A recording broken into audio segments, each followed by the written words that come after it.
Hey everyone, JSD Cool here, and welcome to another episode of Coolcraft. Okay, now, it's been a while since the last episode, and that's because in the past week or so, I've been super busy with stuff. And I've also then the rest of this weekend been super busy with stuff where I've not been home, like, at all to do anything on the computer, so I haven't been able to record, but I'm back now, and I have got some stuff prepared for us. So, in the last episode, we set up, like, all these beacons around the base, got the entire island to be grass, and started the road network, which you can see I've done some of over here. Now, I'm kind of tired because I stayed up very late last night. Now, in between episodes, I've also done a whole bunch of grindy work. Hold up a second. That block should not be there. But I've done a whole bunch of grindy work, which involves down here. What the? Anyhow, guys, as I was saying, I did some work to get this guy here, who, as you probably saw from the last clip, disappeared somehow, even though he was in a minecart. And he's a Vindicator, which don't despawn. Idiot. So what I'm going to go do now to make sure that this never happens again is I'm going to rename him. Now, I probably am going to have to rename him again, because what I'm going to do, guys, in case you don't know, is I'm going to be building a mushroom farm, and make this farm as efficient as possible. I'm going to have him be killing all the mushrooms. And if you didn't know, if you rename a Vindicator Johnny, he will kill any animal that isn't another Vindicator. He's just that senseless. He'll also kill, like, pigmen. It's dumb. So now he's renamed, so he should never despawn again, even though he shouldn't have despawned to start with because he was in a minecart, and he's this guy. Gosh. I mean, when this guy was sitting in the Nether Hub for a few days as I was transporting him back here from like 10,000 blocks away, and he didn't despawn then. Yet when he's in my base, he despawns. Why? Why? I swear that's a bug. Anyhow, yeah, I'm going to go get digging a hole somewhere around here, because it's actually around here, and maybe even a little bit lower where the spawning platform is going to be. So, I will go do that, probably in the form of a time-lapse, because I can do that sort of thing now. And I will get back to you in a minute.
came across a pretty sharp problem when I did that, as that hole was right above the super smelter. Right there. And because of that, I had to completely abandon that hole and make a new one, which I have done. And this new hole is, as you have seen, all the way, if I can get here, over here. And as you can see, I've placed a billion hoppers down here at the bottom. Yes. But so this is going to be like the entire killing platform where the Grouch in the minecart over there, that guy right there, is going to be down here in this hole killing all the mushrooms. Now what I have to do is I have to kind of dig out the land around this thing, and I've diverted the water stream over there. I might need to do a little bit more on that. But I essentially need to make it so that I think so. Right there is where the hoppers go. I might need to look at some notes for how this works, but you could probably tell I have to just do a lot of. Yeah, I think it goes like that. Anyhow, I'll be right back. All right, everybody. So I have put in water around the edges here and filled up my inventory in the process. Oh, there's like no way out of this hole actually. Can I get out here? Of what used to be an ice stream. Okay, hold up. Let me just. I've had to like reroute this ice stream so it goes around, and I'll actually throw out all these excess hoppers too because I don't need them.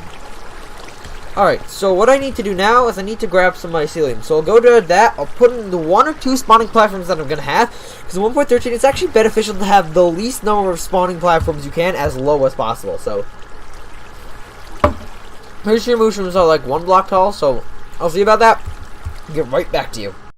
Alright guys, so I have put in the mycelium here. I know these progress updates are very small, but next up is to put a dispenser here with a water bucket in it, and then I gotta figure out what I want to do to trigger this. Should also check this, well, what I also gotta do is I also gotta slaughter all the mushrooms that are currently hanging around from when this place used to have mycelium on it.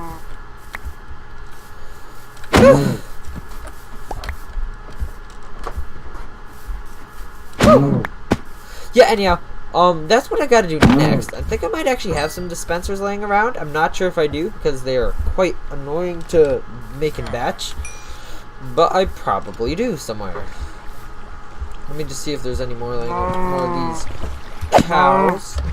So I want to see them spawn down there in their eventual doom. Yep, there's a lot more over here, actually. Also, I'm going to take down these farms eventually and rebuild them elsewhere, guys. It's just the life. Yeah, so I'll get that down. Alright, guys. So, I've got the mechanism for dispensing all the water in to kind of keep all the spawns as good as possible. Because, leaves do not block spawning spaces because they are technically transparent blocks. However, an observer and a piston do, so these 2 blocks here are slightly inefficient, and that block could never be spawned down anyway. But this was an attempt to get a signal over here while keeping it super efficient. So if I press this button here, the water will get dispensed, but it also gets de-dispensed kind of quickly because this button has a short pulse. The actual pulse that the thing emits will be a bit longer, but the idea is now I'm just gonna build like a hopper clock here with maybe like with an activation circuit and then a longer delay, and then that's gonna be it. So yeah, I'll get back to you in a second. Alright guys, I've built in the timer system with a little pulse extender so that the water's gonna stay out for a little while. Although I'm thinking I'm gonna need to make a longer pulse because, as you'll see in a second here, because that's about to go down. I might also need to make that a little bit longer, but as you can see, this is the current pulse length situation. It's kind of a meh situation. But, right now what I actually am going to need to do is I'm going to need to get that guy right there in there. And so all I actually have to do is get him down there, or get him somewhere, delete his minecart, and then somehow force him down there. It's gonna be hard because he's gonna try to hit me and I have Thorn's armor, so we'll see what happens, and I'll get him in there.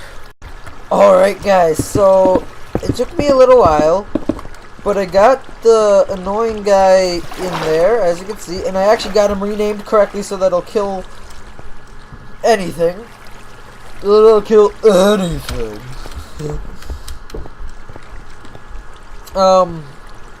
And there was a sacrificial test mushroom in there, because, I had to test it, yeah. I mean, pretty simply, I had to test it. There's nothing better to do than test it. And I don't know why I just threw that in there. But yeah, guys, this farm is now completely functional. He will be there killing anything on top of the hoppers. All the drops will go into the hoppers. He can see me, but he never will get to me. The mushrooms will spawn there and get pushed off, and, well, then I have another problem of they're not spawning right now. It's probably because there are 3 people online, but what are the chances? That's it. Yeah, that's totally it. The whole mob deck is somewhere else. And this was all I've kind of planned to do in this episode, and I don't feel like doing much else today. That's that good. So, so yeah, guys, this has been a short episode, but I'm gonna say thank you all for watching. Hope you enjoyed. Please make sure to like and subscribe. Check out the Discord link in the description, and I will see you all in the next episode of Coolcraft. Bye.